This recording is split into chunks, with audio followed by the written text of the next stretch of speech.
ప్రభువైన యేసుక్రీస్తు పరిశుద్ధ నామంలో నా మాటలు వింటున్నా my dear brother and sister and dear friends, మీ అందరికీ ప్రైజ్ ది లార్డ్. దేవుని యొక్క మహాకృపను బట్టి ఈ ఆదివారం కూడా మీ అందరితో కలిసి ప్రభువుని ఆరాధించడం కొరకు ప్రభు ఇచ్చిన ఈ యొక్క గొప్ప సమయానికై ప్రభువుకి లెక్కలేనని కృతజ్ఞతాస్తుతులు వందనాలు తెలియజేసుకుంటున్నానండి. మీ అందరూ ఎలా ఉన్నారండి? గత వారం నుంచి ఈ వారం వరకు ప్రభు యొక్క ఆత్మీయ జీవితంలో వృద్ధి పొందారా? దేవునితో సత్సంబంధం కలిగి జీవించారా? దేవుని దృష్టికి బహు ఇష్టంగా బ్రతుకుచున్నారా? దేవుని యొక్క కాపుదల భద్రత మీ అందరికీ తోడై ఉందా? ఐ హోప్ మీ అందరికీ దేవుని యొక్క మహాకృప, ఆయన యొక్క తోడు, ఆయన యొక్క సన్నిధి, ఆయన ఇచ్చే విలువైన శ్రేష్టమైన భక్తి జీవితం మీ అందరికీ తోడై ఉందని ఆశించున్నాను. సో ఈ క్షణమందు ఈ లైవ్ వర్షిప్ ద్వారా దేవుని యొక్క మహాకృపను బట్టి మరొక పరిశుద్ధ దినాన్ని మనకంటూ అనుగ్రహించారు కదండి. సో ఈ క్షణమందు ఈ ఉదయకాల సమయమందు ప్రభువుని ఈ లైవ్ వర్షిప్ ద్వారా ఆరాధిద్దాం, పాటల ద్వారా ఆయన యొక్క నామాన్ని ఘనపరుద్దాం, మరియు వాక్యానుసారంగా ఆయనలో ఉన్న గొప్పతనాన్ని తెలుసుకొని వాక్యానుసారంగా దేవుని ఆరాధించడానికి ప్రయత్నిద్దాం. సో మీ అందరూ కూడా ఎవరైతే వీక్షిస్తున్నారో మీ అందరూ కూడా ఈ లైవ్ వర్షిప్ ద్వారా మొదటి నుంచి ఆఖరి వరకు నాతో కలిసి ప్రభుని సారీ అండి, మధ్యలో వస్తున్న ఈ యొక్క నెట్వర్క్ ఇష్యూస్ని బట్టి సారీ. దేవుని యొక్క ఏమాత్రం ఆలస్యం చేయకుండా ప్రభుని ఆరాధించడానికి ప్రయత్నిద్దాం.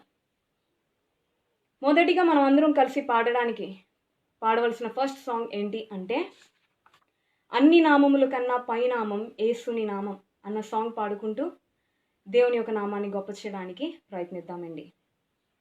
ఈ సాంగ్ మీకు తెలిస్తే మీరు నాతో కలిసి ప్రభుని ఆరాధించాలని ఆశిస్తున్నాను. ఒకవేళ తెలియకపోతే ఫస్ట్ టైం విని సెకండ్ టైం పాడాలని, ప్రభు యొక్క నామాన్ని గొప్ప చేయాలని ఆశిస్తున్నాను. అన్ని నామముల కన్నా పై నామము యేసుని నామము, ఎన్ని తరములకైనా గణపరచదగినది క్రీస్తేసు నామము. అన్ని నామముల కన్నా పై నామము యేసుని నామము, ఎన్ని తరములకైనా గణపరచదగినది క్రీస్తేసు నామము.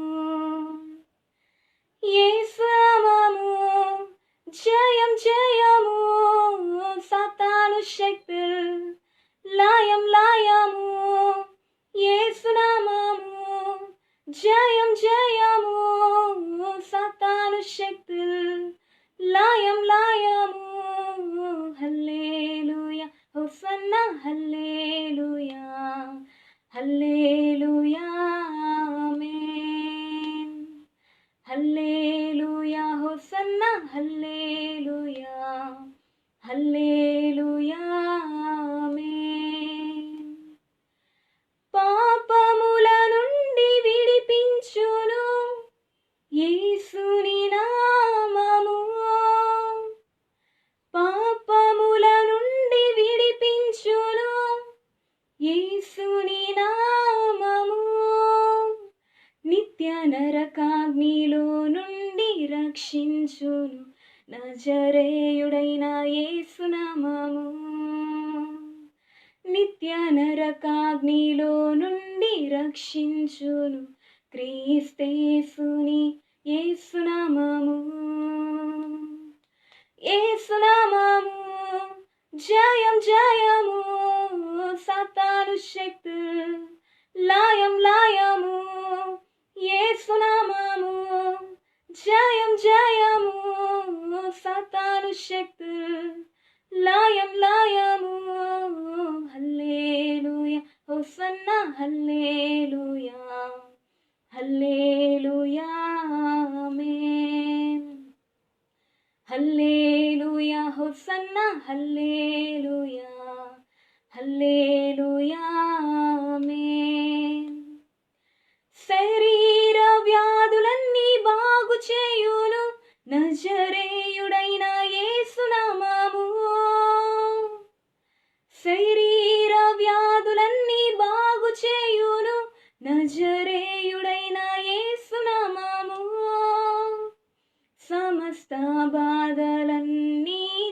తొలగించును అభిషేక్తుడైన క్రీస్తు నామము.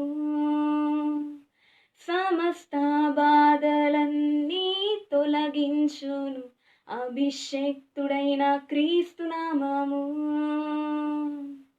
యేసు నామము జయం జయము, సాతాను శక్తి లయం లయము. యేసు నామము జయం జయము, సాతాను శక్తి లయం లయము. హల్లెలూయా హోసన్నా హల్లెలూయా హల్లెలూయా ఆమేన్. పాడదామండి.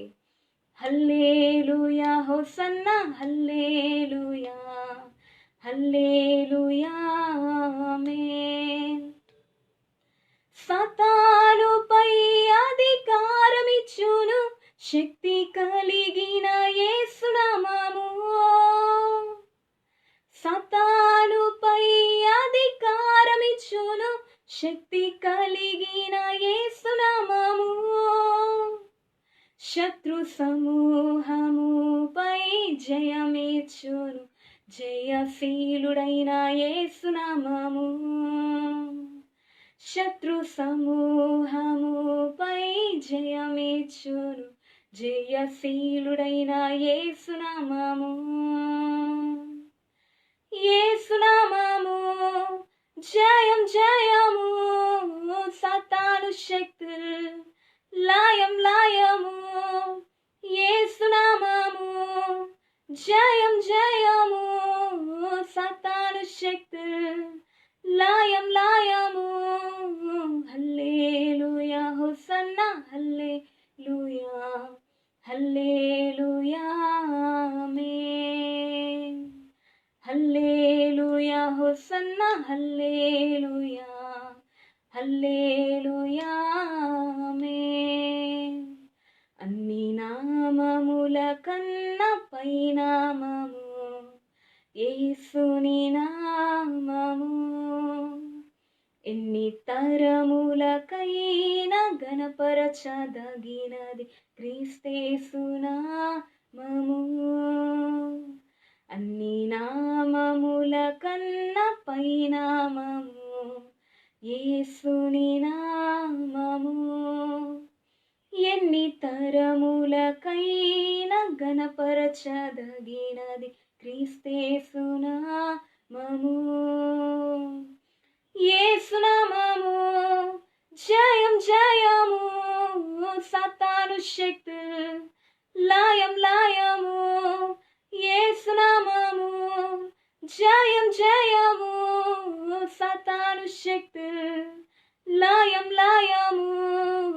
హల్లెలూయా హోసన్నా హల్లెలూయా హల్లెలూయా ఆమేన్. హల్లెలూయా హోసన్నా హల్లెలూయా హల్లెలూయా ఆమేన్.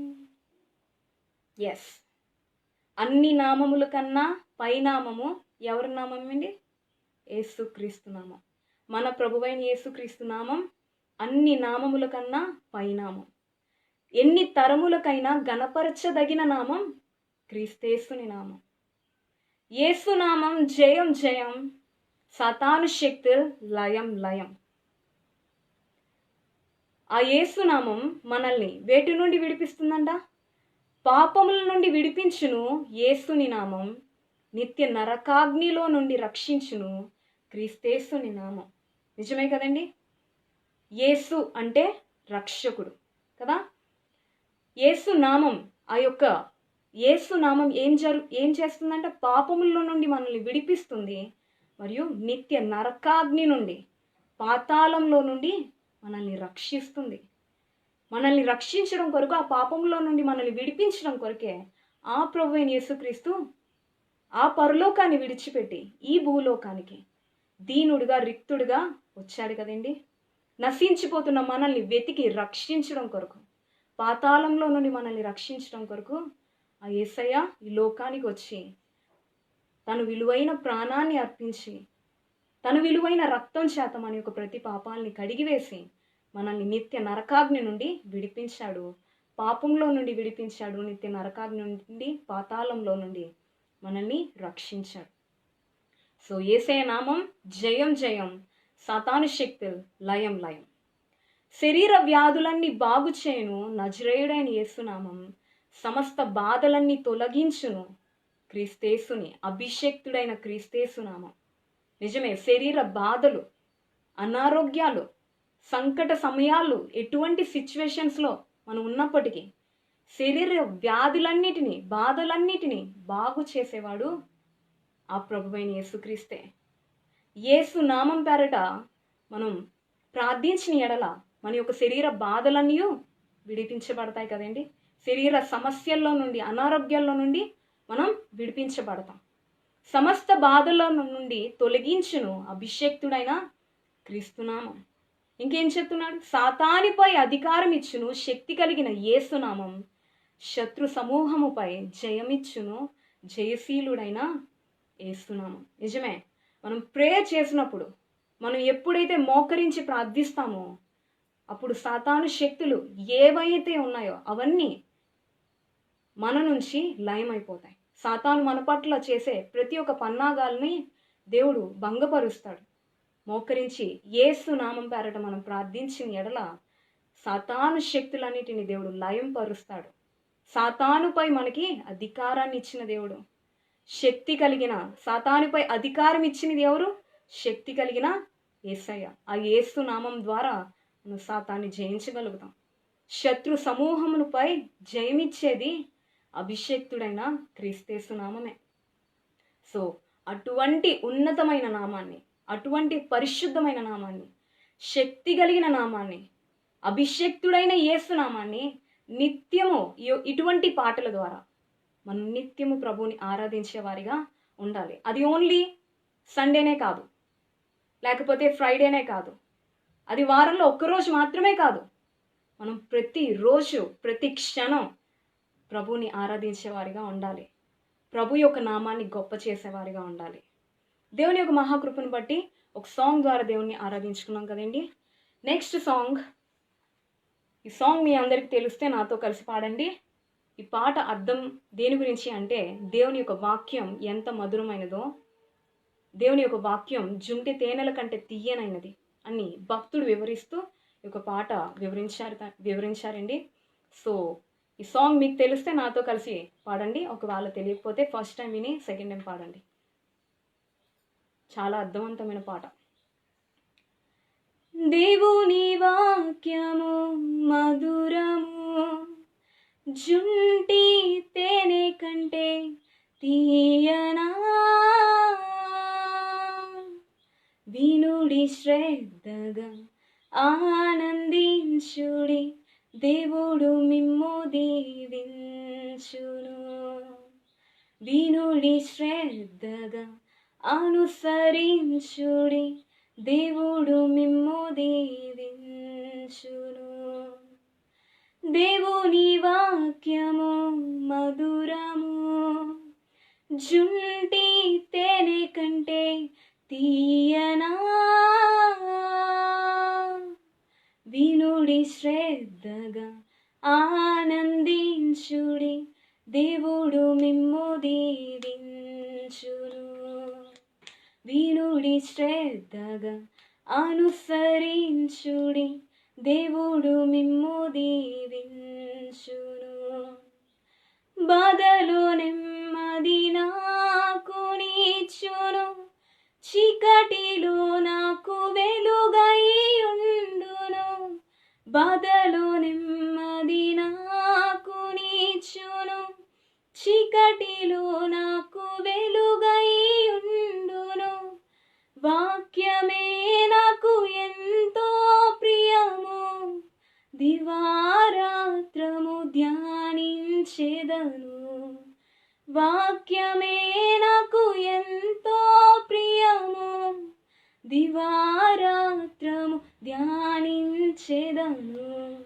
దేవుని వాక్యము మధురము, జుంటి తేనె కంటే తీయనా,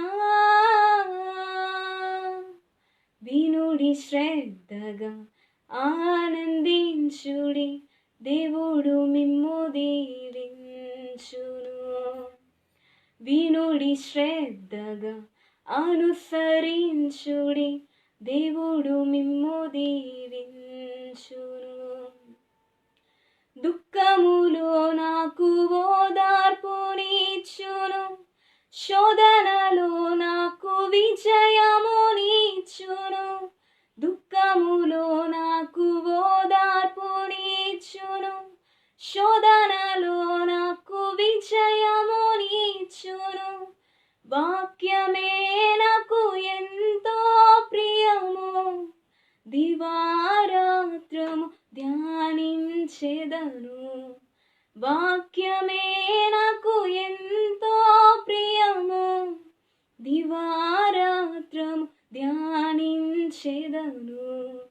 దేవుని వాక్యము మధురము, జుంటి తేనె కంటే తీయనా. వినుడి శ్రద్ధగా ఆనందించుడి, దేవుడు మిమ్ము దీవించును. వినుడి శ్రద్ధగా అనుసరించుడి, దేవుడు మిమ్ము దీవించును. నిజమేనండి, దేవుని యొక్క వాక్యం ఎంతో మధురమైనది.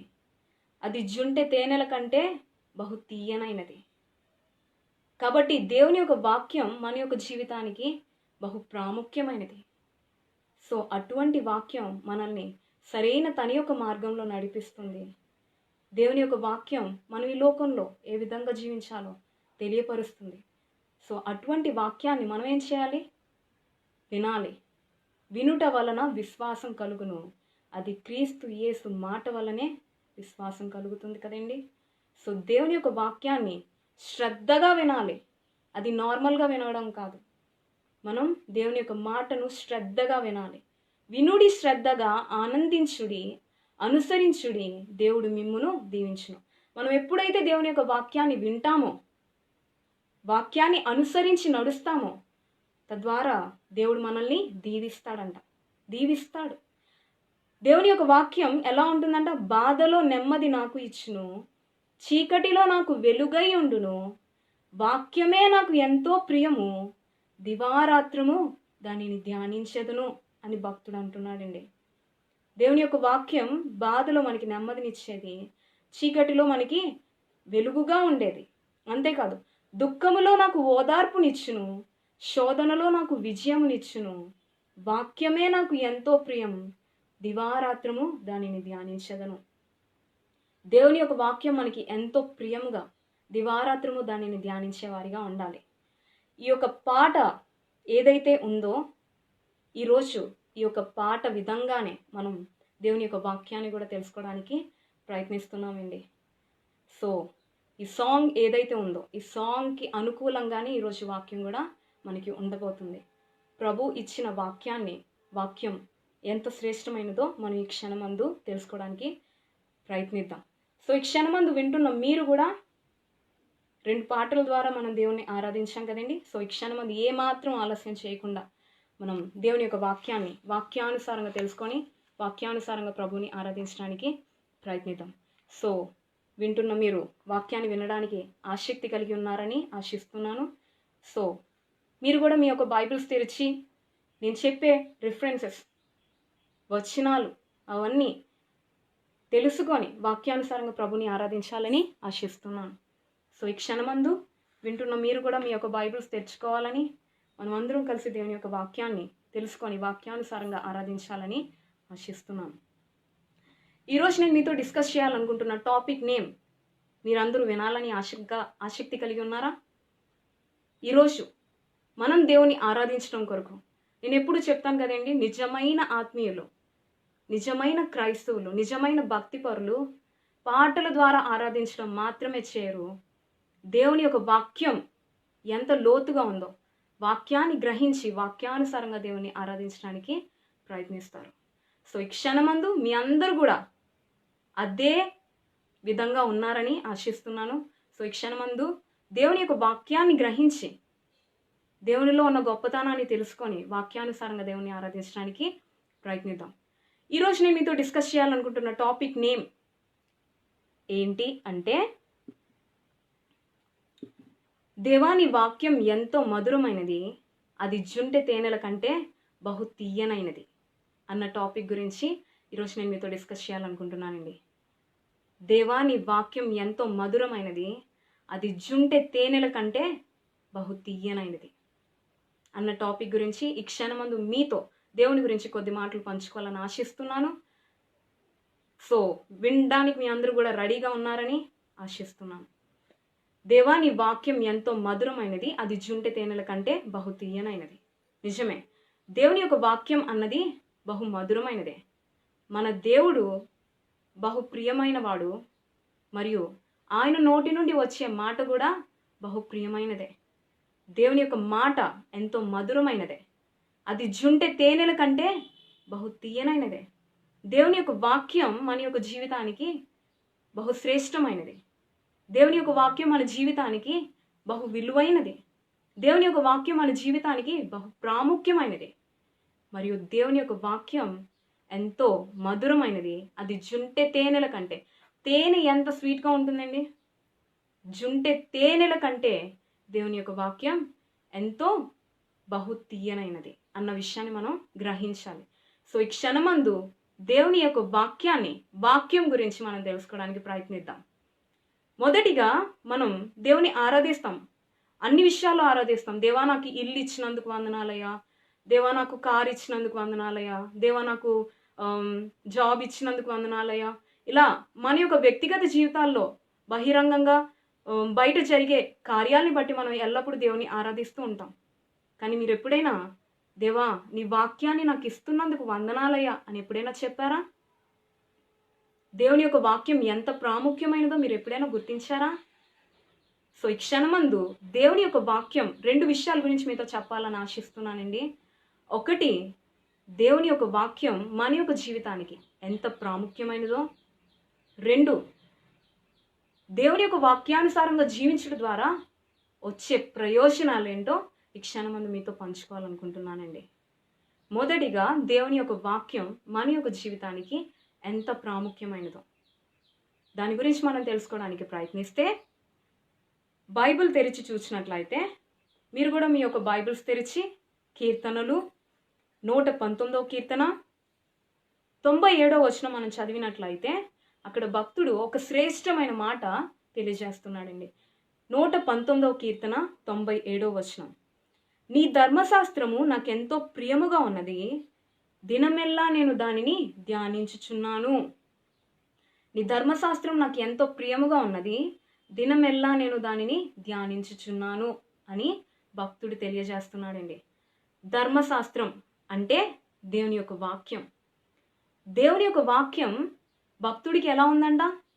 నీ ధర్మశాస్త్రం, నీ వాక్యం నాకు బహుగా ఎంతో ప్రియముగా ఉన్నది, కాబట్టి నేను దినమెల్లా దానిని ధ్యానించుచున్నాను అని అంటున్నాడు.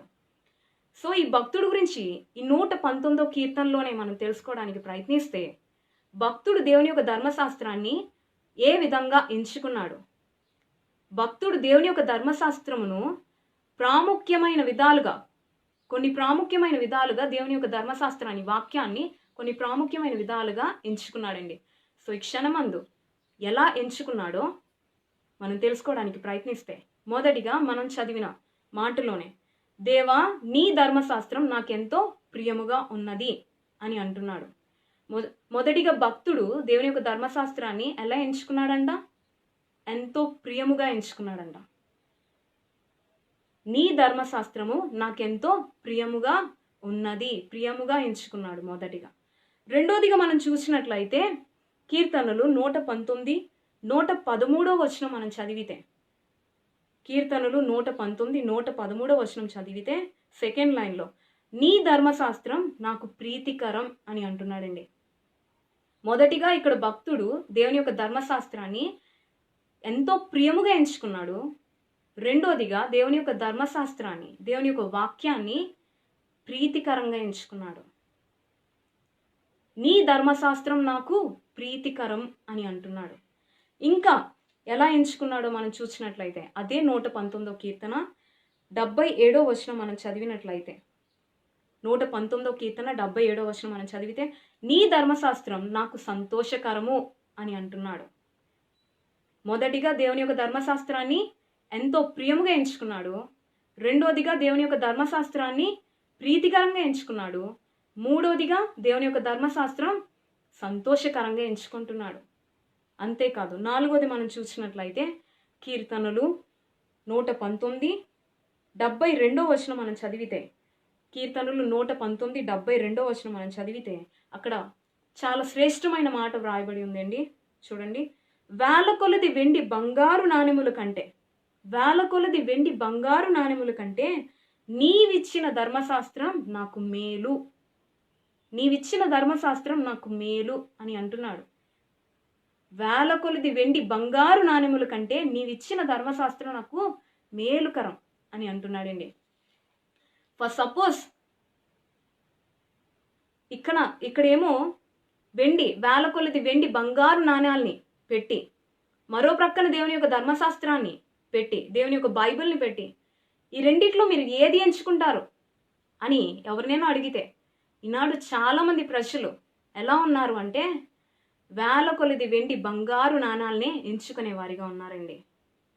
దేవుని యొక్క ధర్మశాస్త్రాన్ని, దేవుని యొక్క బైబిల్ని మేలుకరంగా ఎంచుకునే వారిగా లేరు.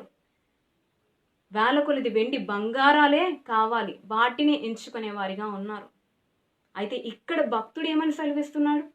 వేల కొలది వెండి బంగారు నాణెములు కంటే నీవిచ్చిన ధర్మశాస్త్రం నాకు మేలుకరమయ్యా అని దేవుడికి సెలవిస్తున్నాడండి. చూసారా, అందుకే ఈయన భక్తుడయ్యాడు, దేవుని యొక్క కుమారుడయ్యాడు, నిజమైన భక్తిపరుడయ్యాడు. ఇక్కడ భక్తుడు 4 విధాలుగా దేవుని యొక్క ధర్మశాస్త్రాన్ని ఎంచుకున్నాడు.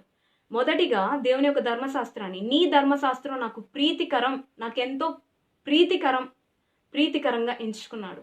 నీ ధర్మశాస్త్రం బహు ప్రియమైనది, ప్రియముగా ఎంచుకున్నాడు. మరియు నీ ధర్మశాస్త్రం నాకు సంతోషకరంగా ఎంచుకున్నాడు. మరియు దేవుని యొక్క ధర్మశాస్త్రాన్ని వేల కొలది వెండి బంగారు నాణెముల కంటే మేలుకరంగా ఎంచుకున్నాడండి. ఈ 4 విధాలుగా ఇక్కడ భక్తుడు ఎంచుకున్నాడు కనుకనే ఇప్పుడు భక్తుడు ఏం చేస్తున్నాడు, దాన్ని బట్టి ఏం చేస్తున్నాడు అని మనం ఆలోచిస్తే అదే 119వ కీర్తన 70వ వచనంలో మనం చూచినట్లయితే 119వ కీర్తన 70వ వచనంలో మనం చూచినట్లయితే సెకండ్ లైన్, నేను నీ ధర్మశాస్త్రమును బట్టి ఆనందించుచున్నాను. దేవుని యొక్క ధర్మశాస్త్రాన్ని, దేవుని యొక్క వాక్యాన్ని ప్రీతికరంగా, ప్రియంగా, సంతోషకరంగా వేల కొలది వెండి బంగారు నాణెముల కంటే మేలుకరంగా ఎంచుకున్నాడు. అందును బట్టి ఇప్పుడు ఏం చేస్తున్నాడంట? నీ ధర్మశాస్త్రాన్ని బట్టి నేను సంతోషించుచున్నాను. దేవుని యొక్క ధర్మశాస్త్రాన్ని బట్టి సంతోషించుచున్నాడు. నిజమే, దేవుని యొక్క ధర్మశాస్త్రాన్ని, దేవుని యొక్క వాక్యాన్ని మనం ప్రీతికరంగా ఎంచుకుంటే, ప్రాముఖ్యంగా ఎంచుకుంటే, సంతోషకరంగా వేల కొలది వెండి బంగారాలు పెట్టినా, పెద్ద పెద్ద బంగళాలు పెట్టినా, ఎటువంటివి పెట్టినా వాటికంటే శ్రేష్టంగా, మేలుకరంగా ఎప్పుడైతే ఎంచుకుంటామో అందును బట్టి మనకి సంతోషమే కలుగుతుంది, అందును బట్టి మనకి సంతోషం వస్తుంది. ఇక్కడ నీ ధర్మశాస్త్రాన్ని బట్టి సంతోషించుచున్నాను అని అంటున్నాడు, సంతోషిస్తున్నాడంట. అంతేకాదు, ఇంకా 61వ వచనంలో కూడా మనం చదివినట్లయితే నీ ధర్మశాస్త్రమును నేను మరువలేను అని అంటున్నాడండి. ఒకటి, దేవుని యొక్క ధర్మశాస్త్రాన్ని బట్టి సంతోషిస్తున్నాడంట. 2, దేవుని యొక్క ధర్మశాస్త్రాన్ని మరువలేకపోతున్నాడంట, మరిచిపోలేకపోతున్నాడంట, దేవుని యొక్క వాక్యాన్ని మరిచిపోలేకపోతున్నాడంట. ఇంకా 55వ వచనం సెకండ్ లైన్లో కూడా చూసినట్లయితే నీ ధర్మశాస్త్రము అనుసరించి నడుచుకొనుచున్నాను. దేవుని యొక్క ధర్మశాస్త్రాన్ని అనుసరించి, అంగీకరించి నడుచుకుంటున్నాడంట. నిజమే, ఒక నిజమైన క్రైస్తవుడు, నిజమైన ఆత్మీయుడు, నిజమైన భక్తిపరుడు ఎలా ఉంటారు అంటే ఇప్పుడు మనం చూచిన భక్తుని వలె ఉంటారండి. ఇప్పుడు మనం చూసిన భక్తుని వలె దేవుని యొక్క ధర్మశాస్త్రం అంటే దేవుని యొక్క వాక్యాన్ని వారి యొక్క జీవితంలో ప్రీతికరంగానే ఎంచుకుంటారు. దేవుని యొక్క వాక్యాన్ని బహు ప్రాముఖ్యంగానే, ప్రియముగానే ఎంచుకుంటారు. దేవుని యొక్క వాక్యం సంతోషకరంగానే ఎంచుకుంటారు. వేల కొలది వెండి బంగారు నాణెములు ఇచ్చినప్పటికీ దేవుని యొక్క వాక్యం నాకు చాలు, దేవుని యొక్క వాక్యం మేలుకరంగానే ఎంచుకుంటారు. దేవుని యొక్క వాక్యాన్ని బట్టి సంతోషిస్తారు. దేవుని యొక్క వాక్యాన్ని ఎన్నడూ మరువక, దేవుడిచ్చిన వాక్యాన్ని, దేవుడిచ్చిన వాగ్దానాల్ని, దేవుడిచ్చిన మాటల్ని ఎన్నడూ మరిచిపోక, వాక్యాన్ని అంగీకరించి, వాక్యాన్ని అనుసరించి, వాక్యానుసారంగానే నడుచుకోవడానికి, జీవించడానికి ప్రయత్నిస్తారండి. ఎందుకు ఈ మాటలు సెలవిస్తున్నాను అంటే, వాక్యంలో ఉన్న ప్రాముఖ్యత ఏంటి అంటే, మనం చూసినట్లయితే ఎందుకు ఈ మాటలు సెలవిస్తున్నాను, వాక్యం ఎందుకు అంత ప్రాముఖ్యంగా మనం ఎంచుకోవాలి అంటే, దేవుని యొక్క వాక్యం ఒక పాపిని పరిశుద్ధునిగా చేస్తుందండి. దేవుని యొక్క వాక్యం ఒక అసమర్థుణ్ణి సమర్థుడిగా తీరుస్తుందండి. దేవుని యొక్క వాక్యం ఒక దుష్టుణ్ణి ధన్యురాలుగా చేస్తుందండి. ఇంకా చెప్పాలంటే దేవుని యొక్క వాక్యం మన యొక్క దుఃఖంలో, దేవుని యొక్క వాక్యమే మనకి ఓదార్పునిస్తుంది. మన దుఃఖంలో దేవుని యొక్క వాక్యమే మనల్ని ఓదారుస్తుంది, ధైర్యపరుస్తుంది, భరోసా ఇస్తుంది. శోధనలో మనకి అపవాదిపై విజయాన్ని ఇచ్చేది ఆ దేవుని యొక్క వాక్యమే. కాబట్టి మన యొక్క ఆత్మీయ జీవితంలో, మన యొక్క వ్యక్తిగత జీవితాల్లో, మన యొక్క ఆత్మీయ జీవితంలో దేవుని యొక్క వాక్యాన్ని మనం ఎన్నడూ నిర్లక్ష్యం చేయకూడదు. ఎల్లప్పుడూ దేవుడిచ్చిన ఈ యొక్క ధర్మశాస్త్రాన్ని బట్టి, దేవుని యొక్క వాక్యాన్ని బట్టి ఎల్లప్పుడూ దేవుని స్తుతించే వారిగా ఉండాలి. ఈ యొక్క ధర్మశాస్త్రాన్ని ఎల్లప్పుడూ ప్రాముఖ్యంగానే ఎంచుకునే వారిగా ఉండాలి. మరియు ప్రతిరోజు దేవుని యొక్క వాక్యాన్ని చదివే వారిగా ఉండాలి. వాక్యాన్ని చదివి, వాక్యాన్ని విని, వాక్యాన్ని అనుసరించి, అంగీకరించి, వాక్యానుసారంగా జీవించే వారిగా మనం జీవించాలండి. ఎందుకు అంటే మన యొక్క ఆత్మీయ జీవితానికి దేవుని యొక్క మాట, దేవుని యొక్క వాక్యం బహు ప్రాముఖ్యమైనది. సో మన యొక్క లైఫ్లో ఎన్నడూ ఈ యొక్క వాక్యాన్ని నిర్లక్ష్యం చేయకూడదు. మొదటిగా దేవుని యొక్క వాక్యం ఎంత ప్రాముఖ్యమైనదో మనం తెలుసుకున్నాం కదండి. కాబట్టి భక్తుని వలె ఎల్లప్పుడూ దేవుని యొక్క వాక్యాన్ని ప్రీతికరంగానే, ప్రియంగానే, సంతోషకరంగానే, వేల కొలది వెండి బంగారు నాణెముల కంటే మేలుకరంగానే, గొప్పదిగానే ఎంచుకునే వారిగా ఉండాలి. అందును బట్టి దేవుని యొక్క వాక్యంలోనే సంతోషిస్తూ, వాక్యాన్నే మరువక, వాక్యాన్ని అంగీకరించి, వాక్యానుసారంగా జీవించడానికి మనం ప్రయత్నించాలి. మొదటిగా దేవుని యొక్క వాక్యం ఎంత ప్రాముఖ్యమైనదో మనం తెలుసుకున్నాం కదండి.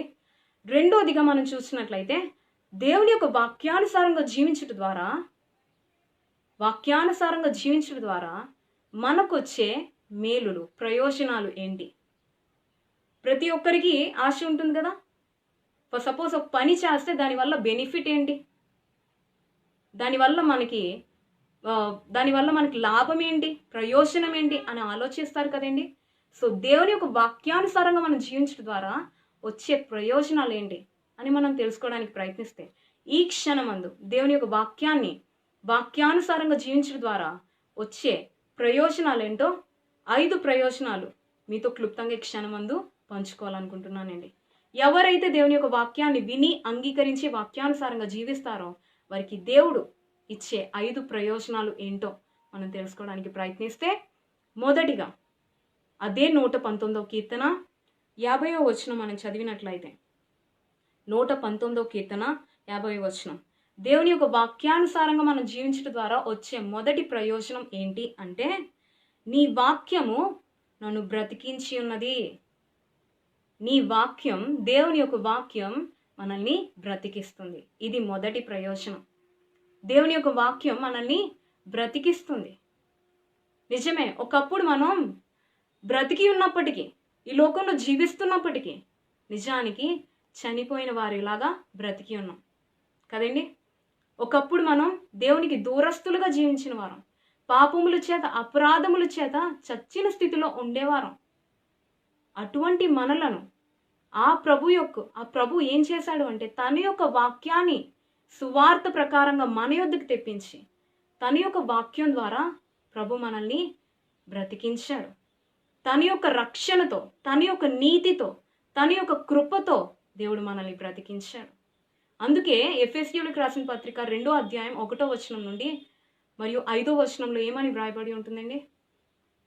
మన అపరాధముల చేత, మన పాపముల చేత చచ్చి ఉన్న మనలను దేవుడు తన మహాకృప చేత, తన యొక్క మహాప్రేమ చేత క్రీస్తుతో కూడా మనల్ని బ్రతికించాడు. నిజమే, దేవుని యొక్క వాక్యం మనల్ని బ్రతికించింది. సువార్త ప్రకారంగా మన యొద్దకు వచ్చింది. మన యొక్క పాత రోత జీవితాన్ని తొలగించి మరలా దేవునితో, క్రీస్తుతో కూడా మరలా తిరిగి బ్రతికించేలా చేస్తుంది. దేవుని యొక్క వాక్యానుసారంగా జీవించడం ద్వారా వచ్చే మొదటి మేలు ఏంటి అంటే, అంతేకాదు మనం ఎల్లప్పుడూ దేవుని బాటలో నిలిచి ఉండేలా, దేవునితో నిత్యము నిలిచి ఉండేలా, బ్రతికి ఉండేలా దేవుని యొక్క వాక్యం ఉపయోగపడుతుంది. దేవుని యొక్క వాక్యానుసారంగా జీవించడం ద్వారా వచ్చే మొదటి మేలు ఏంటి అంటే, దేవుని యొక్క వాక్యం మనల్ని బ్రతికిస్తుంది, నిరంతరము జీవింపజేస్తుంది. ఇది దేవుడిచ్చే మొదటి ప్రయోజనం. రెండోదిగా చూసినట్లయితే అదే వచనంలో, అదే 119వ కీర్తన 50వ వచనంలో చూసినట్లయితే, నీ వాక్యం నన్ను బ్రతికించి ఉన్నది, నా బాధలో ఇదే నాకు నెమ్మది కలిగించుచున్నది. నా బాధలో నాకు ఇదే నెమ్మది కలిగించుచున్నది. దేవుని యొక్క వాక్యం మనకి ఇచ్చే రెండో ప్రయోజనం ఏంటి అంటే, మన బాధలో మనకి నెమ్మదినిస్తుందండి. మన బాధలో, మన కష్ట సమయాల్లో, మన దుఃఖ సమయాల్లో, మన యొక్క కన్నీటి సమయాల్లో, అశాంతి, అసమాధానంలో, కృంగిన పరిస్థితుల్లో దేవుని యొక్క వాక్యం ఏం చేస్తుంది? మనకి నెమ్మదినిస్తుంది. అశాంతి, అసమాధానం నుంచి తొలగించి దేవుని యొక్క వాక్యం మనతో మాట్లాడుతుంది. కృంగి ఉన్న మనల్ని ఓదారుస్తుంది దేవుని యొక్క వాక్యం. కృంగి ఉన్న మనల్ని దేవుని యొక్క మాట ద్వారా మనల్ని బలపరుస్తుంది. నా మటుకు నేను చెప్పగలనండి, నా యొక్క జీవితంలో, నా యొక్క వ్యక్తిగత జీవితంలో సాధారణంగా ప్రతి ఒక్క లైఫ్కి, ప్రతి ఒక్క వ్యక్తికి ప్రాబ్లమ్స్ అంటూ వస్తాయి కదండి. అటువంటి సిచ్యువేషన్ నా యొక్క వ్యక్తిగత జీవితంలో, నేను ఎటువంటి కష్ట సమయంలో, లేకపోతే దుఃఖ సమయంలో, అశాంతి, అసమాధానంలో ఉన్నప్పుడు ప్రభు తన యొక్క వాక్యం బట్టి నన్ను ఓదార్చిన రోజులు ఎన్నో ఉన్నాయి. ప్రభు తన యొక్క వాక్యాన్ని బట్టి నాకు నెమ్మదినిచ్చిన రోజులు ఎన్నో ఉన్నాయి. దేవుని యొక్క వాక్యం మనల్ని బలపరుస్తుంది, అశాంతిని తొలగించి శాంతినిస్తుంది, అసమాధానాన్ని తొలగించి మనల్ని సమాధానపరుస్తుంది, భయం తొలగించి మనల్ని ధైర్యవంతులుగా తీరుస్తుంది. దేవుని యొక్క వాక్యం మన యొక్క బాధలో నెమ్మదినిస్తుంది. ఇది రెండో ప్రయోజనం. మూడోదిగా చూసినట్లయితే, దేవుని యొక్క వాక్యం మనకి ఇచ్చే మూడో ప్రయోజనం ఏంటి అంటే, అదే 119వ కీర్తన 9వ వచనం మరియు 11వ వచనం మనం చదివినట్లయితే, 119వ కీర్తన 9వ వచనం మరియు 11వ వచనం మనం చదివినట్లయితే, యవనస్తులు దేని చేత తమ నడతను శుద్ధిపరుచుకుందరు? నీ వాక్యమును బట్టి దానిని జాగ్రత్తగా చూచుకునేట చేతనే కదా. మరియు 11వ వచనం చూడండి, నీ ఎదుట నేను పాపం చేయకుండా ఉండునట్లు నా హృదయంలో నేను వాక్యము ఉంచుకొని ఉన్నాను. నిజమే, దేవుని యొక్క వాక్యం మనకిచ్చే మూడో ప్రయోజనం ఏంటి అంటే, దేవుని యొక్క వాక్యం మనల్ని శుద్ధిపరుస్తుంది. దేవుని యొక్క వాక్యం మనం పాపం చేయకుండా ఆప్చేస్తుంది. ఇక్కడ భక్తుడు ఏమని చెప్తున్నాడు? నీ ఎదుట నేను పాపం చేయకుండా ఉండునట్లు నా హృదయంలో నీ వాక్యాన్ని ఉంచుకున్నాను, దాచుకుంటిని అని అంటున్నాడు. నిజమే, దేవుని యొక్క వాక్యం మనల్ని పాపం చేయకుండా ఉంచుతుంది. మన హృదయంలో ఎప్పుడైతే వాక్యం ఉంచుకుంటామో, తద్వారా వాక్యం ఏమని సెలవిస్తుంది? నీ కన్నులతో నా కన్నులతో నేను నిబంధన చేసుకుంటూ నీ స్త్రీని ఎలా నేను చూచుదును? వాక్యం జ్ఞాపకం చేసుకుంటాం. ఒక స్త్రీని కానీ ఒక పురుషుని కానీ మోహపు చూపుతో చూచు ప్రతి వారు అప్పుడే వారి హృదయమందు వ్యభిచారం చేసిన వారు అవుతారు. వాక్యాన్ని జ్ఞాపకం చేసుకుంటాం, వెంటనే మన మటుకు మనం సరి అవుతాం, మన హృదయం సరి చేసుకుంటాం. వాక్యం మనల్ని శుద్ధిపరుస్తుంది, మన కన్నుల్ని శుద్ధిపరుస్తుంది, మన యొక్క ఆలోచనల్ని శుద్ధిపరుస్తుంది, మన యొక్క మాటల్ని శుద్ధిపరుస్తుంది, మన యొక్క హృదయాన్ని శుద్ధిపరుస్తుంది, మన యొక్క దేహాన్ని శుద్ధిపరుస్తుంది. దేవుని యొక్క వాక్యం మనల్ని శుద్ధిపరుస్తుంది. ఎప్పుడు అంటే దేవుని యొక్క వాక్యం మన హృదయంలో ఉంచుకొని జ్ఞాపకం చేసుకొని వాక్యానుసారంగా జీవిస్తే దేవుని యొక్క వాక్యం మనల్ని ఎప్పటికప్పుడు సరిచేస్తూ మనల్ని శుద్ధిపరుస్తుంది. ఇది దేవుడిచ్చే మూడో ప్రయోజనం. నాలుగోదిగా చూసినట్లయితే అదే 119వ కీర్తన 105వ వచనం మనం చదివినట్లయితే 119వ కీర్తన 105వ వచనం. నీ వాక్యం నా పాదములకు దీపమును నా త్రోవకు వెలుగునై ఉన్నది. దేవుని యొక్క వాక్యం ఇచ్చే 4వ ప్రయోజనం ఏంటి అంటే, దేవుని యొక్క వాక్యం మన పాదములకు దీపముగా ఉంటుంది, మన త్రోవకు వెలుగుగా ఉంటుంది. మన పాదములకి దీపముగా ఉంటుంది, ఒక దీపంగా మారుతుంది.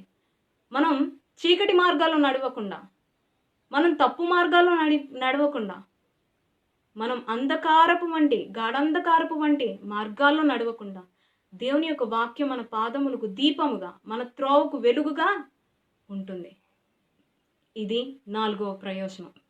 చివరిగా 5వ ప్రయోజనం మనం చూసినట్లయితే, అదే 119వ కీర్తన 28 మరియు 133వ వచనం మనం చదివితే, 119వ కీర్తన 28 మరియు 133వ వచనం చదివితే, నీ వాక్యము చేత నన్ను స్థిరపరచుము. మరియు 133, నీ వాక్యమును బట్టి నా అడుగులు స్థిరపరచుము. దేవుని యొక్క వాక్యం ఏం చేస్తుంది అంటే మనల్ని స్థిరపరుస్తుంది. దేవుని యొక్క వాక్యం మనలను స్థిరపరుస్తుంది మరియు మన యొక్క అడుగులను కూడా స్థిరపరుస్తుంది. మనం తొలగిపోకుండా, తప్పిపోకుండా, సాతాను బంధకాల్లో బందీ అయిపోకుండా దేవుని యొక్క వాక్యం మనల్ని స్థిరపరుస్తుంది. కదలక నిత్యము నిలకడగా నిలుచు సియోను కొండవలే దేవుడు మనల్ని స్థిరపరుస్తాడు. దేవుని యొక్క వాక్యం మనల్ని స్థిరపరుస్తుంది, తన యొక్క మార్గాల్లోనే స్థిరపరుస్తుంది. మన యొక్క అడుగులు దేవుని యొక్క మార్గాల్లో నడిచేలా దేవుని యొక్క వాక్యం స్థిరపరుస్తుంది. తన యొక్క భక్తిలో, తన యొక్క సన్నిధిలో, దేవునిలో, దేవుని యొక్క మందిరంలో, దేవునితో సహవాసంలో, దేవుని భక్తిలో దేవుడు మనల్ని స్థిరపరుస్తాడు తన యొక్క వాక్యం ద్వారా. దేవుని యొక్క వాక్యం మనల్ని స్థిరపరుస్తుంది. 5 ప్రయోజనాలు చెప్పానండి. దేవుని వాక్యానుసారంగా జీవించడం ద్వారా వచ్చే 5 ప్రయోజనాలు ఏంటి అంటే, దేవుని వాక్యం మనల్ని మొదటిగా బ్రతికిస్తుంది. దేవుని వాక్యం మన బాధల్లో మనకి నెమ్మదినిస్తుంది. మొదటిగా దేవుని యొక్క వాక్యం మనల్ని బ్రతికిస్తుంది, మన బాధల్లో మనకి నెమ్మదినిస్తుంది. దేవుని యొక్క వాక్యం మనల్ని శుద్ధిపరుస్తుంది, ఎప్పటికప్పుడు మనల్ని సరిచేస్తుంది. మరియు దేవుని యొక్క వాక్యం మన పాదములకు దీపముగా, మన త్రోవకు వెలుగుగా ఉంటుంది. మరియు దేవుని యొక్క వాక్యం మనలను, మన అడుగులను స్థిరపరుస్తుంది. సో అటువంటి వాక్యాన్ని ఇచ్చిన ఆ దేవుణ్ణి, అటువంటి వాక్యానుసారంగా జీవించడం ద్వారా వచ్చే ప్రయోజనాలు ఇచ్చిన ఆ దేవుణ్ణి మనం ఏం చేయాలండి? మరియు యోహాను సువార్త 1వ అధ్యాయం 1వ వచనం ప్రకారం వాక్యమై ఉన్న ఆ దేవుణ్ణి మనం ఈ క్షణమందు ఏం చేయాలండి? వాక్యాన్ని ఇచ్చినందుకు ఆరాధించాలి. వాక్యానుసారంగా జీవించడం ద్వారా వచ్చే ప్రయోజనాలు మనకి ఇచ్చినందుకు దేవుణ్ణి గణపరచాలి. ఎలా దేవుణ్ణి ఆరాధించాలి అంటే, చివరిగా కీర్తనలు 111వ అధ్యాయం 1వ వచనం మనం చదివితే, కీర్తనలు 111వ అధ్యాయం 1వ వచనం మనం చదివితే, యెహోవాను స్తుతించుడి, యథార్థవంతుల సభలోను సమాజములోను పూర్ణ హృదయముతో నేను యెహోవాను కృతజ్ఞతాస్తుతులు చెల్లించెదను. యెహోవా క్రియలు గొప్పవి అని భక్తుడు దేవుని స్తుతిస్తున్నాడు. యెహోవాను స్తుతించుడి, యథార్థవంతుల సభలో సమాజములో యెహోవాకు కృతజ్ఞతాస్తుతులు చెల్లించాలి. అది ఎలా అంట? పూర్ణ హృదయంతో, పూర్ణ ఆత్మతో, పూర్ణ శక్తితో, పూర్ణ మనసుతో యెహోవాకు కృతజ్ఞతాస్తుతులు చెల్లించాలి. ఇంతవరకు మన యొక్క జీవితంలో చేసిన ప్రతి ఒక్క మేలును బట్టి దేవునికి కృతజ్ఞతాస్తుతులు చెల్లించాలి. దానికంటే ప్రాముఖ్యంగా జుంటె తేనెల కంటే తీయనైనది బహు మధురమైన దేవుని యొక్క వాక్యాన్ని మనకి అనుగ్రహించినందుకు దేవుణ్ణి ఆరాధించాలి. దేవాని వాక్యం ఎంతో మధురమైనదయ్యా, అది జుంటె తేనెల కంటే బహు తీయనైదయ్యా, అందును బట్టి నీకు స్తోత్రాలయ్యా.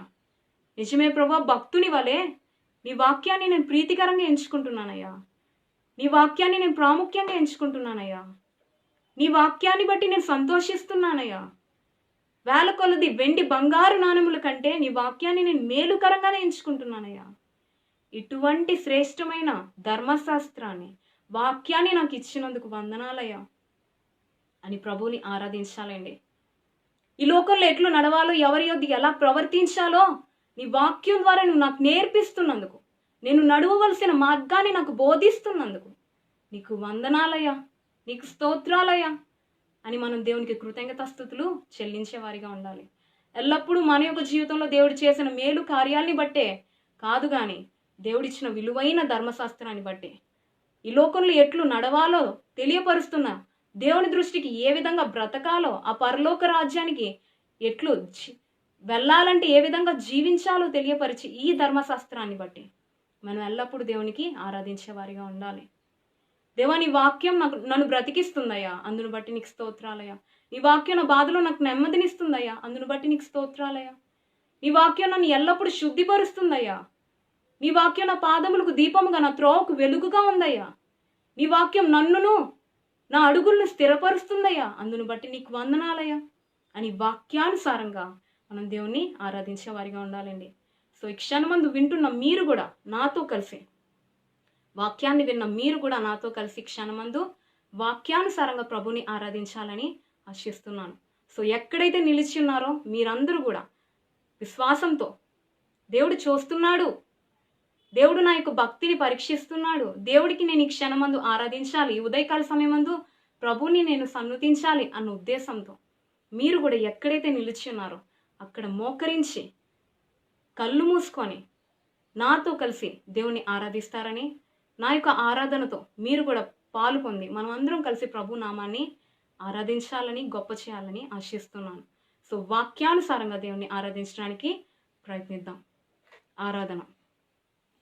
పరిశుద్ధుడా, మహోన్నతుడా, మహాగణుడా, నీ ఘనమైన శ్రేష్టమైన పూజింపదగిన నామానికి నా స్తుతులు, స్తోత్రాలు, వందనాలు తెలియజేసుకుంటున్నానయ్యా. ప్రభువా, నీవిచ్చిన విలువైన సమయానికే నీకు వందనాలు తండ్రి. నీవిచ్చిన ఈ విలువైన రోజుకే, మరొక్క పరిశుద్ధ దినానికే నీకు స్తోత్రాలు తండ్రి. మరి ఈ క్షణమందు కూడా తండ్రి నీ బిడ్డలతో కలిసి నిన్ను ఆరాధించే భాగ్యాన్ని ఏ యోగ్యత లేని నాకు ఇచ్చినందుకు వందనాలు ప్రభా. ప్రభా తండ్రి, పాటల ద్వారా నేను కీర్తించే కృపను మాకు ఇచ్చావు.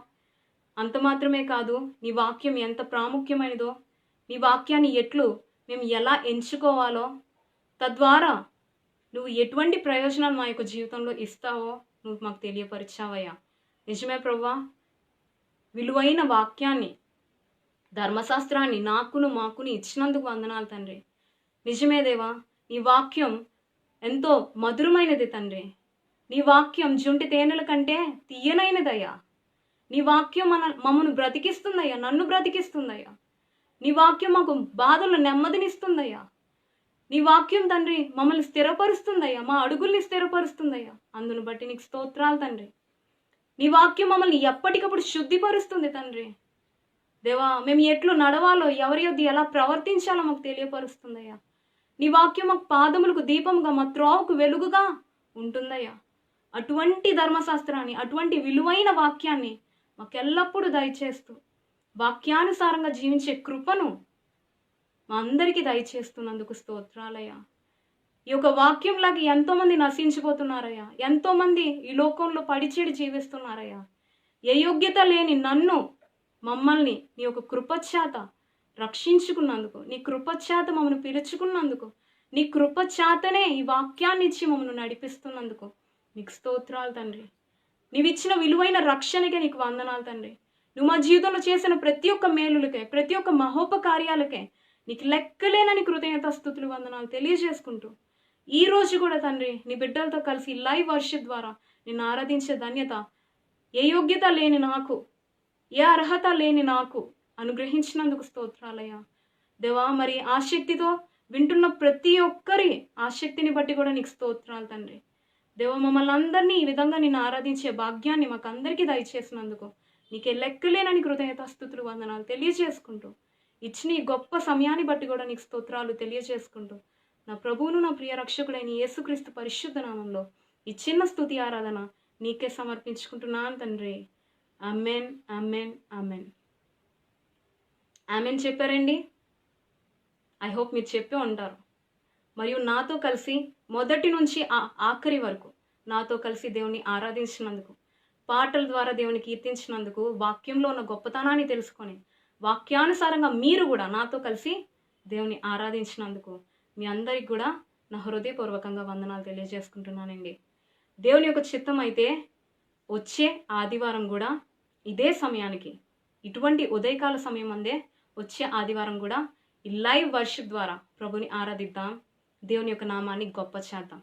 అంతవరకు దేవుని యొక్క మహాకృప, దేవుని యొక్క మహా తోడు, ఆయన యొక్క సన్నిధి, ఆయన యొక్క పరిశుద్ధత, ఆయన యొక్క పవిత్రత, ఆయన ఇచ్చే నడిపింపు, ఆయన దృష్టికి అనుకూలంగా అంగీకారంగా జీవించే జీవితం, మరీ ముఖ్యంగా ఆయన ఇచ్చే కాపుదల, భద్రత, ఆ ప్రభువైన యేసుక్రీస్తు వింటున్న మీకును మరియు నాకును సదాకాలం దయచేయనుగాక.